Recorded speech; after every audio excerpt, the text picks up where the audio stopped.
Dans le paisible village de Sangha, au cœur du pays Dogon, un jeune forgeron du nom de Maleka menait une vie ordinaire. Orphelin depuis l'enfance, il fut élevé par son oncle, le sage du village, qui lui racontait souvent les légendes des anciens. Parmi elles, une histoire fascinait particulièrement Maleka, celle du masque du destin, un artefact sacré qui, selon la légende, donnerait à celui qui le trouve la sagesse des ancêtres et le pouvoir de rétablir l'équilibre du monde. Un soir, alors qu'il observait les étoiles depuis les falaises, un étranger apparut, vêtu d'un long manteau de peau de bête et tenant un bâton sculpté. Il s'appelait Ngolo et disait venir d'au-delà des grandes dunes. Il annonça une terrible nouvelle.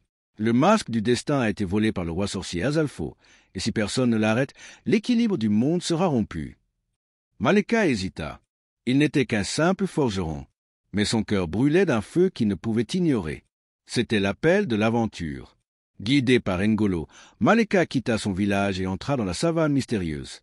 Le voyage fut semé d'embûches. Ils affrontèrent des hyènes aux yeux rouges, traversèrent des marécages hantés et échappèrent de justesse aux esclavagistes de la cité de Kumbala.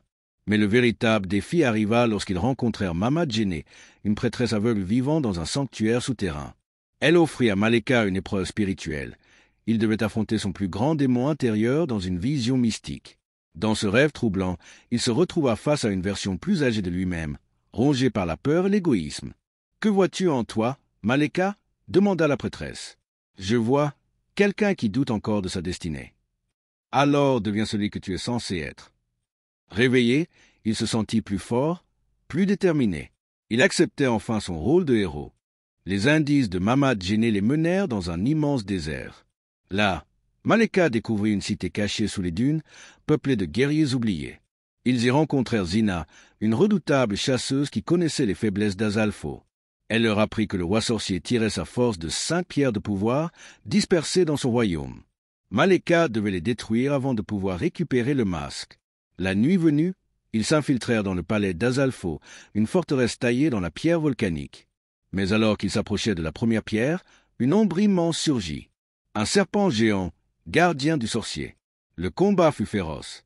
Maleka, armé de son marteau de forgeron, jouissa de ruse et d'agilité pour briser la pierre, affaiblissant légèrement le serpent. Mais Azalfo, sentant le danger, apparut dans un éclat de fumée. « Tu es courageux, mais pas assez fort pour me vaincre. » Dans un geste rapide, il projeta Maleka dans un gouffre sans fond. Dans l'obscurité, Maleka crut mourir. Son esprit vagabonda entre deux mondes. Là, il vit ses ancêtres qui lui tendirent un objet brillant, un fragment du masque du destin. Le vrai pouvoir ne réside pas dans la force, mais dans la vérité.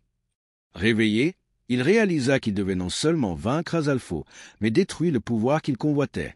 Le ciel au-dessus du royaume d'Azalfo s'était assombri. La terre elle-même semblait retenir son souffle tandis que Maleka, Zina et Ngolo avançaient dans les ruines du palais du roi sorcier.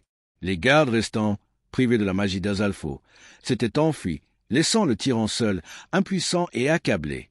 Azalfo, désormais un simple mortel, tomba à genoux devant Maleka, son regard brûlant de colère et de désespoir. « Tu penses avoir gagné ?» siffla-t-il. « Le pouvoir ne disparaît jamais. Il change seulement de main. » Maleka s'approcha et lui répondit calmement. « Le vrai pouvoir, c'est de savoir quand y renoncer. » Il leva le masque du destin, le contemplant une dernière fois. Plutôt que de le revendiquer pour lui-même, il fit ce qu'aucun héros avant lui n'avait osé faire. Il le brisa en 1000 morceaux. Une lumière aveuglante s'éleva dans le ciel et un vent puissant balaya la vallée, emportant les derniers vestiges de la magie noire d'Azalfo. Les esprits des ancêtres apparurent brièvement, leurs murmures portés par le vent. Un vrai leader ne cherche pas la puissance, mais l'équilibre. Maleka ferma les yeux. Il savait désormais que son voyage touchait à sa fin. Des semaines plus tard, Maleka et ses compagnons arrivèrent enfin à Sangha. La nouvelle de leur victoire s'était répandue et tout le village les attendait. Les anciens, les guerriers, les enfants, tous s'alignèrent sur la place centrale pour accueillir leur fils prodigue. Le vieux sage du village, son oncle, s'approcha avec émotion. « Tu as accompli ce que peu d'hommes auraient osé entreprendre. » Mais à la surprise générale, Maleka déposa son marteau de forgeron devant l'autel sacré et déclara « Je ne suis ni roi, ni guerrier. Je suis simplement Maleka, le fils de cette terre. » Les tambours résonnèrent, les danses commencèrent, et sous la lueur des étoiles, un nouveau conte naquit. Une légende qui, des générations plus tard, serait encore racontée autour des feux de camp. Les années avaient passé, et Maleka, désormais un vieil homme, s'asseyait souvent sous le grand baobab du village, entouré des enfants de Sangha. « Grand-père Maleka, raconte-nous encore l'histoire du masque du destin », criait un petit garçon aux yeux pétillants. Maleka sourit. Il caressa sa longue barbe grisonnante et fixa le feu de camp devant lui. Les flammes dansaient comme les souvenirs de son voyage. « Écoutez bien, mes enfants, car cette histoire ne m'appartient plus. Elle est vôtre, et un jour, ce sera à vous de la raconter. » Les enfants se rapprochèrent, captivés. Maleka leur parla du pouvoir corrompu d'Azalfo, de la trahison et du courage, des épreuves et des batailles. Mais surtout, il leur apprit la leçon la plus importante. Un véritable héros ne se mesure pas à ses victoires, mais à ce qu'il laisse derrière lui. L'une des jeunes filles, du nom de Hawa, leva la main. « Mais s'il n'y a plus de masque du destin, comment allons-nous protéger le monde ?» Maleka rit doucement. Le pouvoir du masque était une illusion. Le véritable destin du monde repose entre vos mains. Ce sont vos choix, votre sagesse et votre courage qui façonneront l'avenir. Les enfants restèrent silencieux un instant, puis un murmure s'éleva. Alors nous serons prêts. La légende devient éternelle.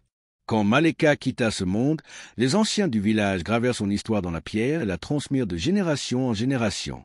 Hawa, devenue une grande conteuse, continua à raconter l'histoire du masque du destin aux enfants de son époque. Et ainsi, le feu de la légende ne s'éteignit jamais. Car tant que quelqu'un racontera cette histoire, le voyage du héros continuera dans le cœur de ceux qui écoutent. Les siècles passèrent, mais l'histoire de Maleka ne s'effaça jamais.